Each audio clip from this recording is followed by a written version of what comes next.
Bien, comencemos directamente con la introducción de de este gran libro. Acá tenemos el índice y luego el prólogo. Dice lo siguiente: en el terreno de la realización personal, de la independencia financiera y de la riqueza del espíritu, más allá de lo que se puede medir en dinero, Piense y hágase rico es uno de los libros más válidos de todos los tiempos. Nunca hubo otro libro como este, ni nunca podrá haberlo. Fue inspirado por Andrew Carnegie, que reveló su fórmula de realización personal al autor.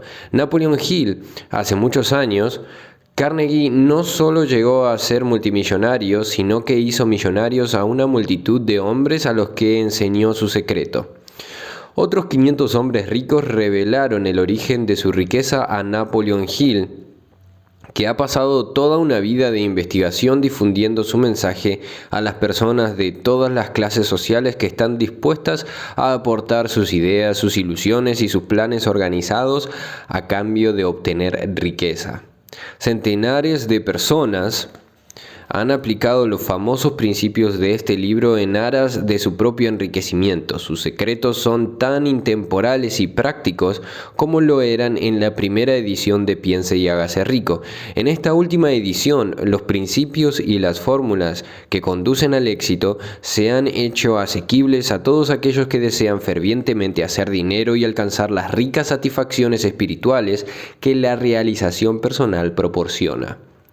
Piense y hágase rico es un libro eminentemente práctico que indica qué hacer y cómo.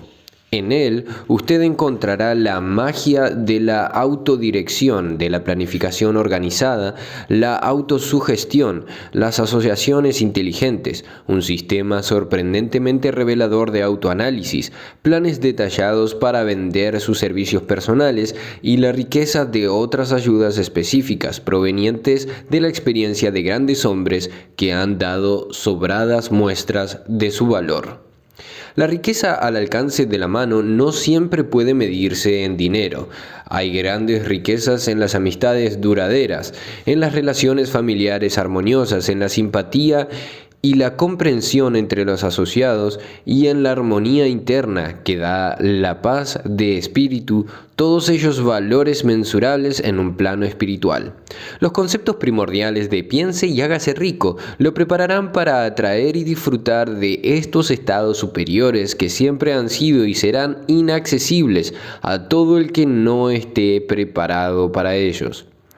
Cuando empiece a poner en práctica los principios de piense y hágase rico, debe estar preparado para una vida distinta, en la que no solo las dificultades y las tensiones se suavizarán, sino que estará predispuesto a acumular riquezas en abundancia. Melvin Powers, editor, Wilshire Book Company. Ahora vamos a leer unas palabras del autor. Quiero decir unas palabras. Hasta acá lo que hemos leído dice que las riquezas no solamente están en el dinero, sino que hay varios tipos de riquezas. Eso es lo que más me llamó la atención. Vamos a seguir. Unas palabras del autor. En cada capítulo de este libro, que ha hecho fortunas para centenares de hombres extraordinariamente ricos a quienes he analizado de manera exhaustiva durante muchos años, se habla del secreto de cómo hacer dinero.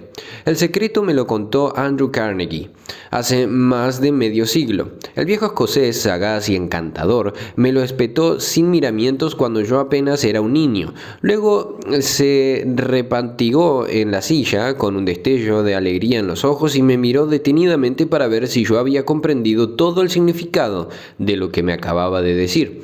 Al ver que yo había captado la idea, me preguntó si estaría dispuesto a pasarme 20 años o más preparándome para ofrecérselo al mundo, a hombres y a mujeres, que, sin ese secreto, podían llevar una vida de fracasos.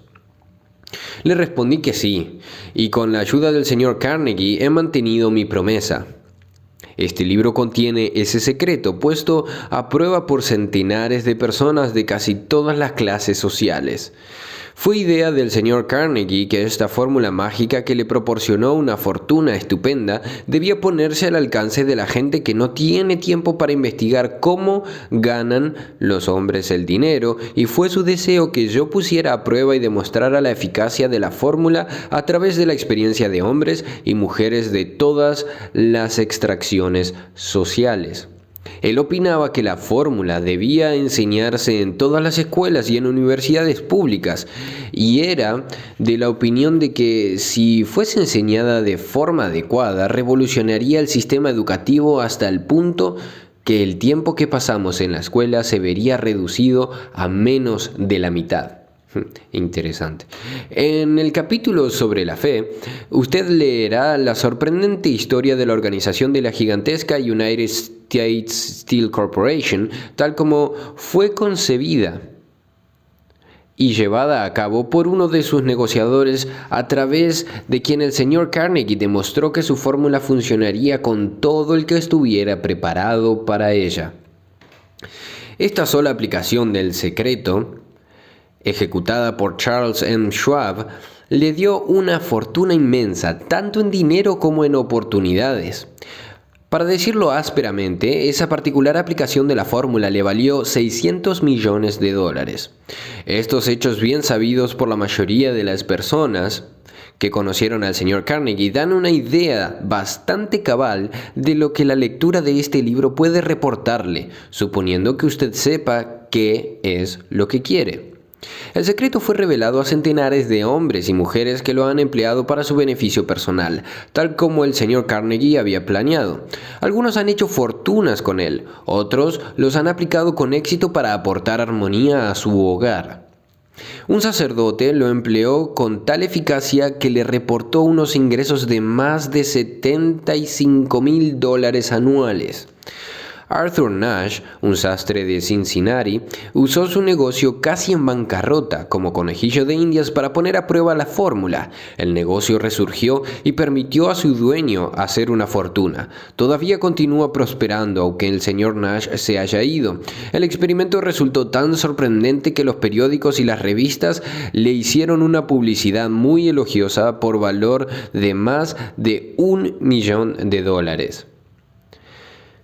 El secreto fue revelado a Stuart Austin Weir, de Dallas, Texas. Él estaba preparado para recibirlo hasta el punto de abandonar su profesión y ponerse a estudiar Derecho.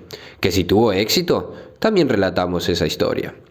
Cuando trabajaba como director de publicidad de la Sale Extension University, Universidad a Distancia La Salle, que entonces era apenas algo más que un nombre, tuve el privilegio de ver cómo J.G. Chaplin, presidente de la universidad, usaba la fórmula con tanta eficacia que hizo de La Salle una de las universidades a distancia más importantes del país. El secreto al que me refiero es mencionado no menos de un centenar de veces a lo largo de este libro. No se lo nombra directamente, ya que parece funcionar con más éxito cuando uno lo descubre y surge de forma evidente, cuando quienes están preparados pueden captarlo en su búsqueda. Por eso el señor Carnegie me lo contó de forma tan discreta, sin darme su nombre específico. Si usted está preparado para ponerlo en práctica, reconocerá este secreto al menos una vez en cada capítulo. Me gustaría tener el privilegio de decirle cómo sabrá si está preparado, pero eso le privaría de muchos de los beneficios que recibirá cuando haga el descubrimiento según su propio criterio.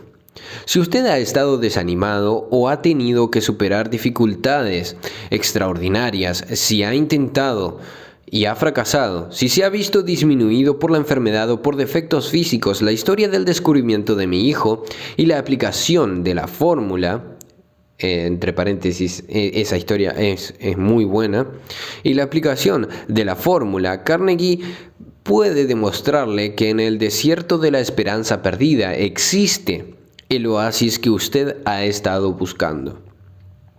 Este secreto fue utilizado por el presidente Woodrow Wilson durante la Primera Guerra Mundial. Fue revelado a cada soldado que luchó en el frente, cuidadosamente disimulado en el entrenamiento que recibieron antes de ir a luchar.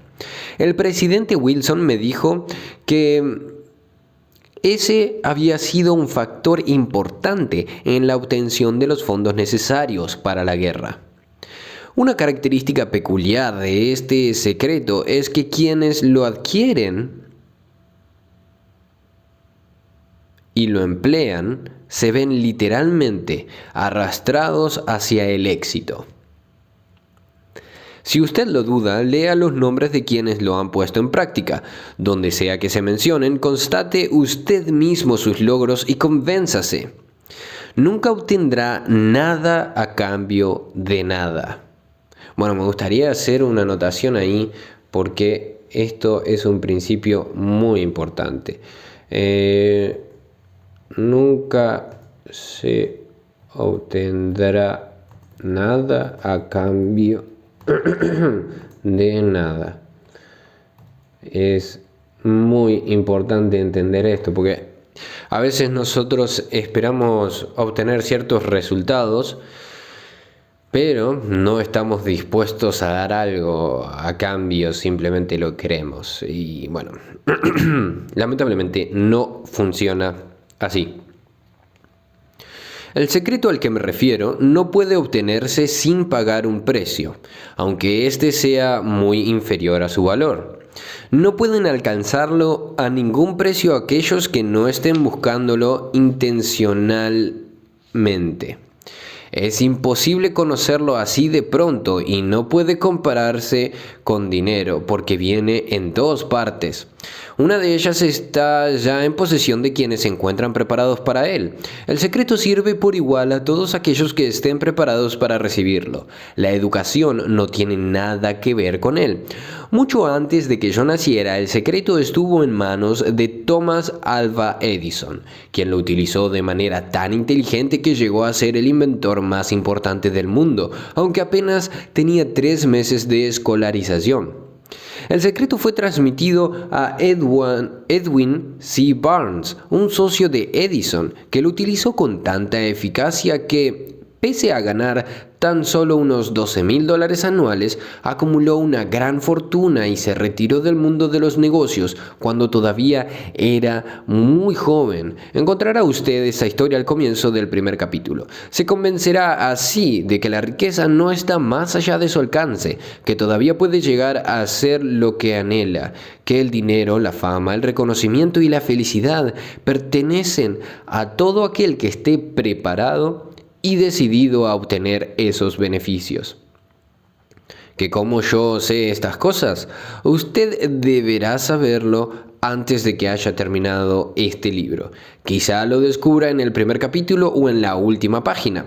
Mientras llevaba a cabo una tarea de 20 años de investigación con la que me había comprometido a instancias del señor Carnegie, analicé a centenares de hombres famosos y muchos de ellos admitieron que habían acumulado vasta fortuna mediante la ayuda del secreto de Carnegie.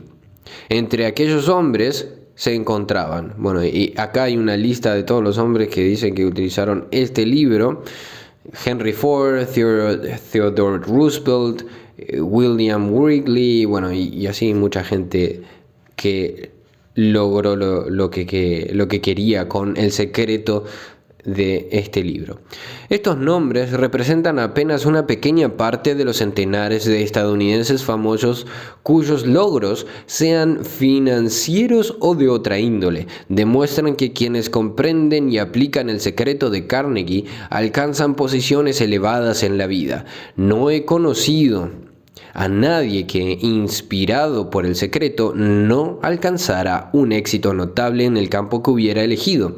Jamás conocí a ninguna persona distinguida ni que acumulara riquezas de cualquier índole que no estuviese en posesión del secreto. A partir de estos dos hechos he llegado a la conclusión de que el secreto es más importante como parte del conocimiento esencial para la autodeterminación que cualquier otro concepto que uno reciba a través de lo que se conoce como educación. Interesante. Y así a lo largo de un par de capítulos se está hablando de El Secreto, pero creo que hasta donde por lo menos yo lo leí, en ninguna parte menciona cuál es ese secreto. Pero bueno, ¿qué es la educación? En cualquier caso, esto ha quedado explicado con todo detalle. En alguna parte del libro, a medida que usted vaya leyendo, el secreto al que me refiero resaltará en la página y se tornará evidente ante usted. Si está preparado para ello, cuando aparezca lo reconocerá. Tanto si percibe un indicio en el primero o en el último capítulo, deténgase un momento cuando se le presente y celébrelo, ya que esa ocasión representará el hito más importante de su vida. Recuerde además, a medida que vaya leyendo, que todo esto tiene que ver con hechos y no con ficción, y que su propósito consiste en transmitir una gran verdad universal mediante la cual quienes estén preparados podrán enterarse de qué hacer y cómo. También recibirán el estímulo necesario para comenzar. Como recomendación final para que usted esté mejor preparado cuando inicie el primer capítulo, puedo ofrecerle una breve sugerencia que tal vez le dé una clave con la que reconocer el secreto de Carnegie. Es esta: todo logro, toda riqueza ganada tiene su principio en una idea. Si usted está preparado, ya conoce parte del secreto, por lo tanto, reconocerá lo que resta de él con facilidad en el momento que alcance sus pensamientos. Este es Napoleon Hill. Vamos a hacer una pausa acá del libro antes de continuar y entrar al capítulo número 1. Es muy interesante porque al decir todo esto del secreto, uno está como, ¿cómo se puede decir?, presto a encontrarlo y buscarlo, y muchas veces algunos pedacitos llaman más la atención que otras cosas, y a mí me pueden llamar la atención algunas cosas y a vos que estás escuchando o viendo el video probablemente te llamen la atención otras, y ese sea el secreto. Yo no estoy seguro que el secreto sea uno, pero bueno. Es interesante cómo utiliza esta estrategia Napoleon Hill para mantenernos ahí atento y siempre buscar el secreto. Capítulo número 1. Los pensamientos son cosas. El hombre que pensó en cómo asociarse con Thomas A. Edison. Desde luego, los pensamientos son cosas muy poderosas cuando se combinan con la exactitud del propósito, la perseverancia y un imperioso deseo de convertirlas en riqueza o en otros objetos materiales. Hace algunos años, Edwin C. Barnes descubrió lo cierto que es esta axioma: cuando los hombres realmente piensan, se hacen ricos. Su descubrimiento no surgió de pronto, sino que fue apareciendo poco a poco. Empezó por un ferviente deseo de llegar a ser socio del gran Edison. Una de las características principales del deseo de Barnes es que era preciso. Quería trabajar con Edison, no para él. Observe con detenimiento la descripción de cómo fue convirtiendo su deseo en realidad y tendrá una mejor comprensión de los principios que conducen a la riqueza. Cuando apareció por primera vez en su mente, Barnes no estaba en posición de actuar según ese deseo o impulso del pensamiento. Dos obstáculos se interponían en su camino. No conocía a Edison y no tenía bastante dinero para pagarse el pasaje en tren hasta Orange, New Jersey. Estas dificultades habrían bastado para desanimar a la mayoría de los hombres en el intento de llevar a cabo el deseo. Pero el suyo no era un deseo ordinario. Barnes se presentó en el laboratorio de Edison y anunció que había ido a hacer negocios con el inventor. Hablando de su primer encuentro con Barnes, Edison comentaba años más tarde: estaba de pie ante mí, con la apariencia de un vagabundo, pero había algo en su expresión que transmitía el efecto de que estaba decidido a conseguir lo que se había propuesto.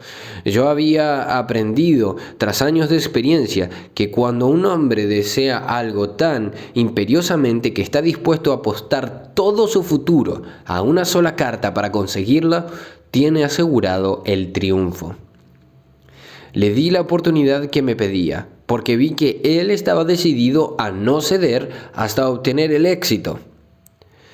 Los hechos posteriores demostraron que no hubo error. No podía haber sido el aspecto del joven que le proporcionó un empleo en el despacho de Edison, ya que ello estaba definitivamente en su contra. Lo importante era lo que él pensaba. Barnes no consiguió su asociación con Edison en su primera entrevista. Obtuvo la oportunidad de trabajar en el despacho de Edison por un salario insignificante. Bien. Transcurrieron los meses. En apariencia, nada había sucedido que se aproximase al codiciado objetivo que Barnes tenía en mente como su propósito inicial y preciso. Pero algo importante estaba sucediendo en los pensamientos de Barnes. Intensificaba constantemente su deseo de convertirse en socio de Edison. Además, estaba decidido a seguir así hasta conseguir lo que buscaba. No se decía a sí mismo: vaya, no hay manera. Supongo que acabaré por cambiar de idea y probaré un trabajo comercial. En vez de eso se decía: he venido aquí a asociarme con Edison, y eso es lo que haré aunque me lleve el resto de mi vida. Estaba convencido de ello. ¿Qué historia tan diferente contarían los hombres si adoptaran un propósito definido y mantuvieran ese propósito hasta que el tiempo lo convirtiese en una obsesión obstinada? Quizá el joven Barnes no lo supiera en aquel entonces, pero su determinación inamovible y su perseverancia en mantenerse firme en su único deseo estaban destinadas a acabar con todos los obstáculos y a darle la oportunidad que buscaba. Acá tenemos un subtítulo: Los inesperados disfraces de la oportunidad.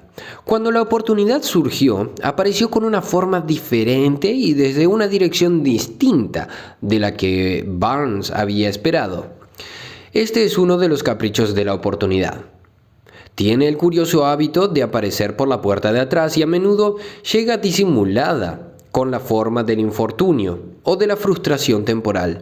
Tal vez por eso hay tanta gente que no consigue reconocerla. Edison acababa de perfeccionar un nuevo invento, conocido en aquella época como la máquina de dictar de Edison. Sus vendedores no mostraron entusiasmo por ese aparato. No confiaban en que pudiera venderse sin llevar a cabo grandes esfuerzos. Barnes vio su oportunidad, que había surgido discretamente, oculta en una máquina estrambótica que no interesaba más que a Barnes y al inventor.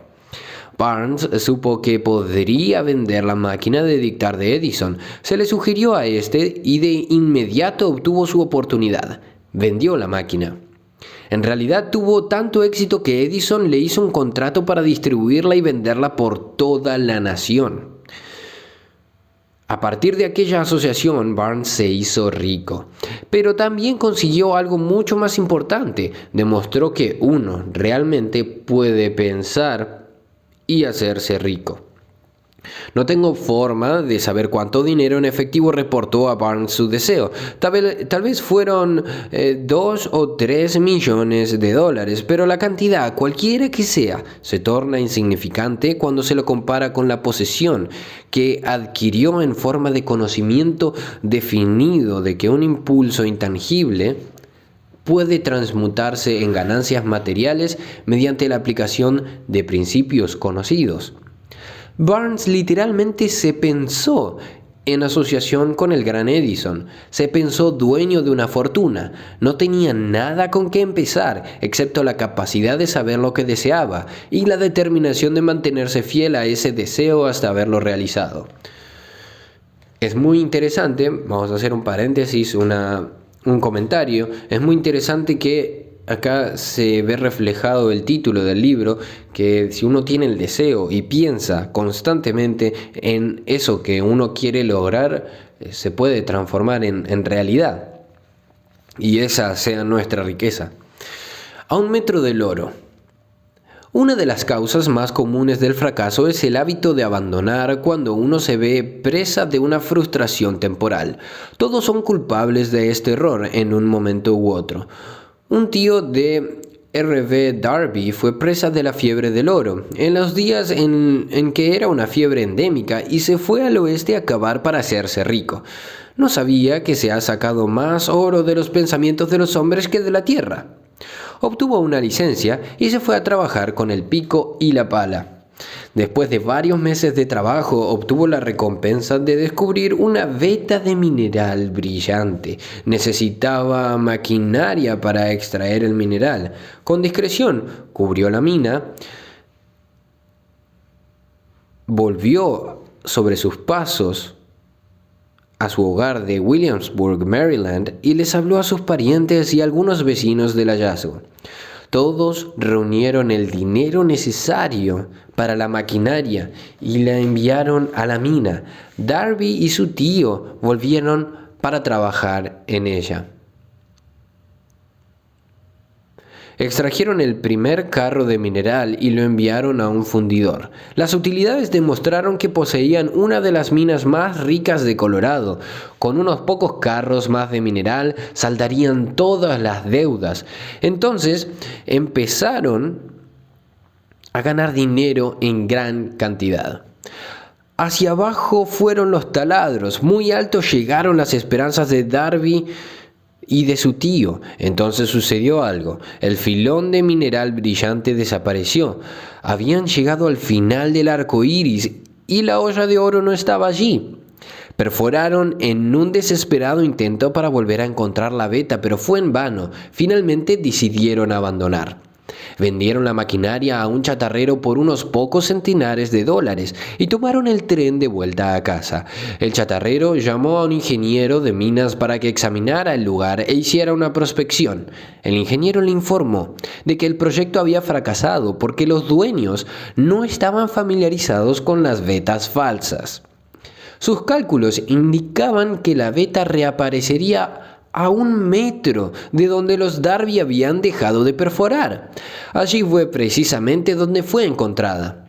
El chatarrero extrajo millones de dólares en mineral de aquella mina porque supo buscar el asesoramiento de un experto antes que darse por vencido. Nunca me detendré porque me digan que no. Mucho tiempo atrás y mucho tiempo después, Darby se resarció sobradamente de su pérdida. Cuando descubrió que el deseo puede transmutarse en oro, eso le ocurrió después de que ingresara en el negocio de la venta de seguros de vida. Recordando que había perdido una inmensa fortuna por haber dejado de perforar a 1 metro del oro, Darby aprovechó esa experiencia en el trabajo que había elegido, poniendo en práctica el sencillo método de decirse a sí mismo: me detuve a 1 metro del oro, pero nunca me detendré porque me digan no cuando yo trato de venderles un seguro. Darby se convirtió en uno de los pocos hombres que venden $1 millón anuales en seguros. Su tenacidad se la debía a la lección que había aprendido de su deserción en el negocio de la mina de oro. Antes de que el éxito aparezca en la vida de cualquier hombre, es seguro que éste se encontrará con muchas frustraciones temporales y tal vez con algún fracaso. Cuando la frustración se adueña del hombre, lo más fácil y lógico que éste puede hacer es abandonar. Eso es lo que la mayoría hace. Más de 500 de los hombres más prósperos que ha conocido Estados Unidos han dicho que sus mayores éxitos surgieron un paso más allá del punto en que la frustración se había apoderado de ellos. El fracaso es un embustero con un mordaz sentido de la ironía y la malicia. Se deleita en hacernos tropezar cuando el éxito está casi a nuestro alcance. Una lección de perseverancia de 50 centavos. Poco después de que Darby se doctorase en la Universidad de los Porrazos y decidiera aprovechar su experiencia en el asunto de la mina de oro, tuvo la buena fortuna de estar presente en una situación que le demostró que no está muy lejos de ser no. Una tarde ayudaba a su tío a moler trigo en un viejo molino. Este dirigía una granja grande donde vivían cierto número de granjeros arrendatarios de color. La puerta se abrió silenciosamente y una niña, hija de uno de los arrendatarios, entró y se situó junto a la puerta. El tío levantó la vista, miró a la niña y gritó con aspereza: ¿Qué quieres? Mi mamá dice que le dé 50 centavos, respondió humilde la niña. Ni hablar, replicó el tío, y ahora vete a tu casa. Sí, señor, dijo la niña, pero no se movió. El tío continuó con su trabajo, tan ocupado que no prestó atención a la niña y no se dio cuenta de que ésta no se había marchado. Cuando volvió a levantar la mirada y la vio allí parada, gritó: He dicho que te vayas a tu casa, ahora márchate o te daré una paliza. Sí, señor, dijo la niña, pero siguió inmóvil. El tío dejó un saco de grano que estaba a punto de echar en la tolva del molino, cogió una duela de barril y empezó a acercarse a la niña con una expresión amenazadora. Darby contuvo el aliento. Estaba seguro de hallarse a punto de presenciar una paliza. Sabía que su tío tenía un temperamento terrible. Cuando su tío llegó a donde estaba la niña, ella dio un rápido paso al frente, le miró a los ojos y gritó con todas sus fuerzas: Mi mamá necesita esos 50 centavos. El tío se detuvo. La miró unos instantes y luego dejó lentamente la duela de barril a un lado. Se metió la mano en el bolsillo, sacó $0.50 y se lo dio a la niña. Ella cogió el dinero y se encaminó despacio hacia la puerta, sin dejar de mirar al hombre al que acababa de vencer. Después de que la niña se hubo marchado, el tío se sentó en una caja y permaneció mirando por la ventana durante más de 10 minutos. Estaba reflexionando, sorprendido sobre la derrota que acababa de sufrir. Darby también se hallaba pensativo. Esa era la primera vez en su vida que había visto a una criatura de color dominar a un blanco adulto. ¿Cómo lo había hecho?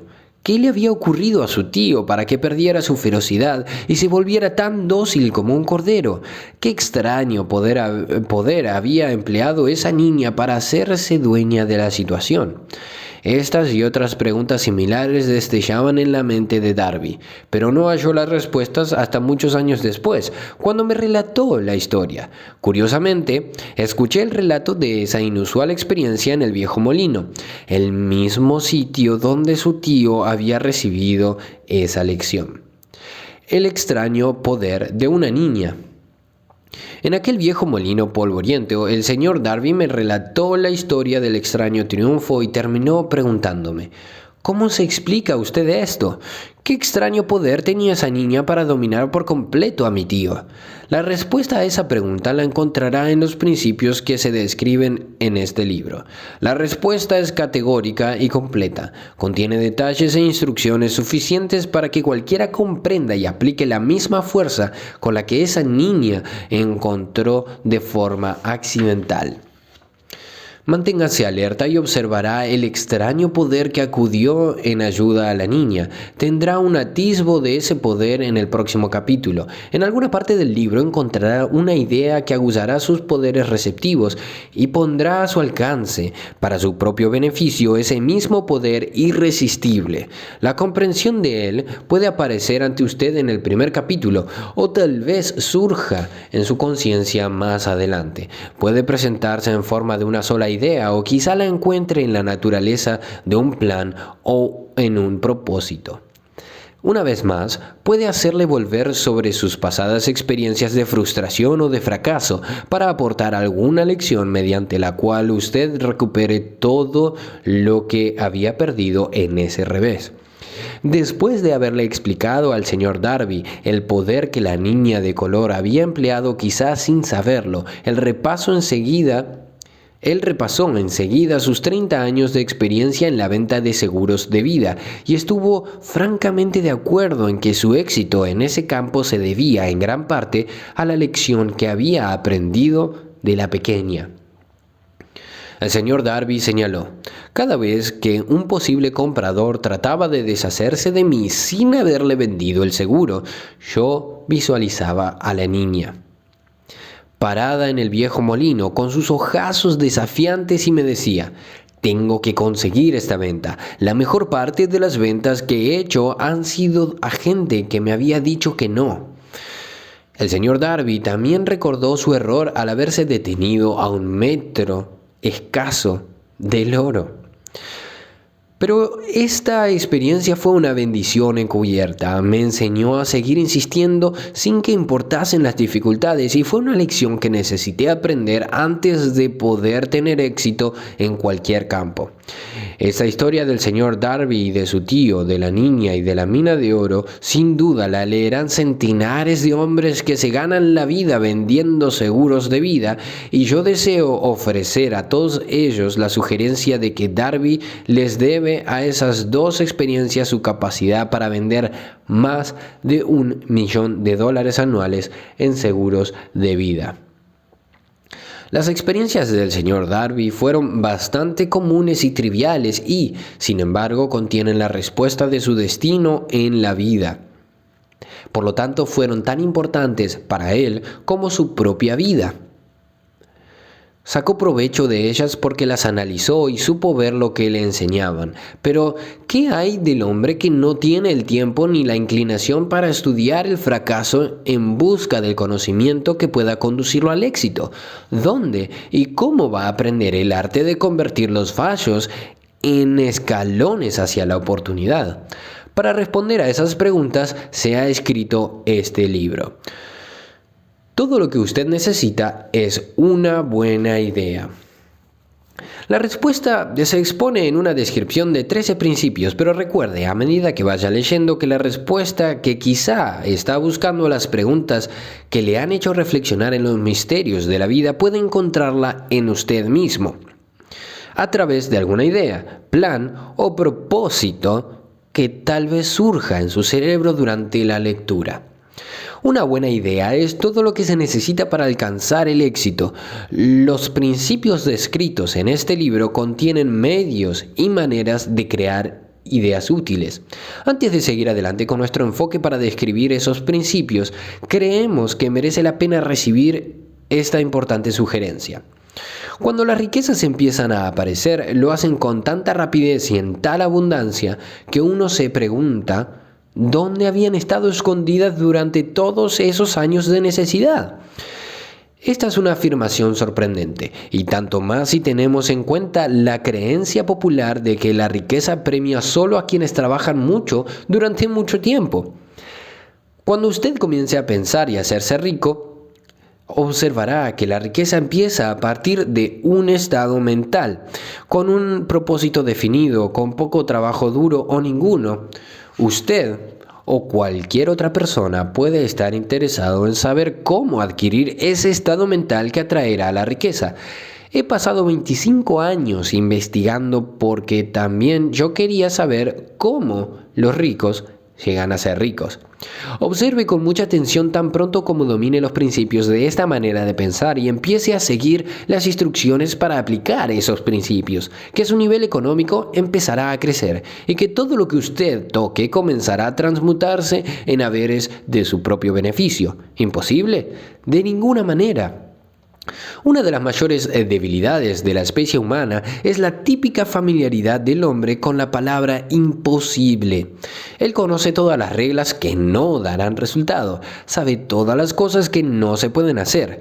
Este libro se escribió para quienes buscan las reglas que sirvieron a otros para lograr el éxito y están dispuestos a jugárselo todo con estas reglas. El fracaso asola a aquellos que se resignan a él con indiferencia. El objeto de este libro es ayudar a todo el que quiera aprender el arte de cambiar de enfoque del fracaso al éxito. Otra debilidad que se encuentra en demasiadas personas es el hábito de medirlo todo y a todos a partir de sus propias impresiones y creencias. Quienes lean esto creerán que jamás podrán pensar y hacerse ricos, porque sus hábitos de pensamiento se han empantanado en la pobreza, el deseo, la miseria, los errores y el fracaso. Estas personas desafortunadas me recuerdan a un chino distinguido que fue a Estados Unidos para recibir una educación americana. Acudía a la Universidad de Chicago. Un día, el presidente Harper se encontró con ese joven oriental en el campus. Se detuvo a charlar con él unos minutos y le preguntó qué le había impresionado como la característica más notable del pueblo estadounidense. Bueno, respondió el estudiante, la extraña forma de sus ojos. Tienen unos ojos rarísimos. ¿Qué decimos nosotros de los chinos? Nos negamos a creer lo que no entendemos. Pensamos tontamente que nuestras propias limitaciones son el patrón adecuado de las limitaciones. Por supuesto, los ojos de los demás son rarísimos porque no son iguales a los nuestros. El imposible motor V8 de Ford. Cuando Henry Ford decidió fabricar su famoso motor V8, quiso construir un motor con los 8 cilindros alojados en un solo bloque y dio instrucciones a sus ingenieros para que crearan un prototipo del motor. El proyecto estaba ya volcado sobre el papel, pero los ingenieros acordaron que era de todo punto imposible embutir 8 cilindros en un motor de un solo bloque. Háganlo de todas maneras, dijo Ford. Pero es imposible, replicaron ellos. Adelante, ordenó Ford, y no dejen de trabajar hasta haberlo conseguido, no importa cuánto tiempo haga falta. Los ingenieros se pusieron manos a la obra. No tenían otra opción si querían seguir formando parte del equipo de Ford. 6 meses transcurrieron sin que obtuvieran resultados. Pasaron otros 6 meses y todavía no habían conseguido nada. Los ingenieros probaron todos los planes concebibles para llevar a cabo el proyecto, pero aquello parecía incuestionable, imposible. Al cabo de un año, Ford se reunió con los ingenieros que volvieron a informarle que no habían hallado manera de cumplir sus órdenes. Sigan con el trabajo, dijo Ford. Quiero ese motor y lo tendré. Continuaron haciendo pruebas y entonces, como por arte de magia, el secreto quedó desvelado. La determinación de Ford había ganado una vez más. Quizá esta historia no esté descrita con precisión de detalles, pero las circunstancias y resultados son los correctos. Deduzca de ella usted que desea pensar y hacerse rico el secreto de los millones de Ford. Si puede, no tendrá que buscar muy lejos. Henry Ford tuvo éxito porque comprendió y aplicó los principios del éxito. Uno de ellos es el deseo, saber lo que uno quiere. Recuerde esta historia de Ford mientras lee y señale las líneas en que se describe el secreto de su extraordinaria proeza. Si usted puede hacer esto, si es capaz de poner el dedo en el particular grupo de principios que hicieron rico a Ford, podrá igualar sus logros en casi cualquier oficio para el que esté preparado. ¿Por qué es usted el dueño de su destino? Cuando Henley escribió sus proféticas palabras, soy el dueño de mi destino, soy el capitán de mi alma, deberíamos haber sabido que todos somos dueños de nuestro destino, los capitanes de nuestra alma, porque tenemos el poder de controlar nuestros pensamientos. Deberíamos habernos dicho que nuestro cerebro se magnetiza con los pensamientos dominantes que llevamos en la mente y que a través de mecanismos que nadie conoce bien, estos imanes atraen hacia nosotros las fuerzas, las personas, las circunstancias de la vida que armonizan con la naturaleza de nuestros pensamientos dominantes. Deberíamos habernos dicho que antes de poder acumular riquezas en abundancia, tenemos que magnetizar nuestra mente con un intenso deseo de riqueza, que hemos de tomar conciencia de la riqueza hasta que el deseo de obtener dinero nos conduzca a hacer planes definidos para adquirirlo. Pero al ser un poeta y no un filósofo, Henley se contentó con afirmar una gran variedad de manera poética, dejando que sus lectores interpretaran el significado filosófico de sus líneas. Poco a poco la verdad ha ido desvelándose, y ahora parece cierto que los principios descritos en este libro contienen el secreto del dominio sobre nuestro destino económico. Principios que pueden cambiar su destino. Ahora estamos preparados para examinar el primero de esos principios. Mantenga una actitud de apertura mental y recuerde a medida que vaya leyendo que no son invención de nadie. Son principios que han funcionado para muchos hombres. Usted puede ponerlos en práctica para su propio y constante beneficio. Verá qué fácil es.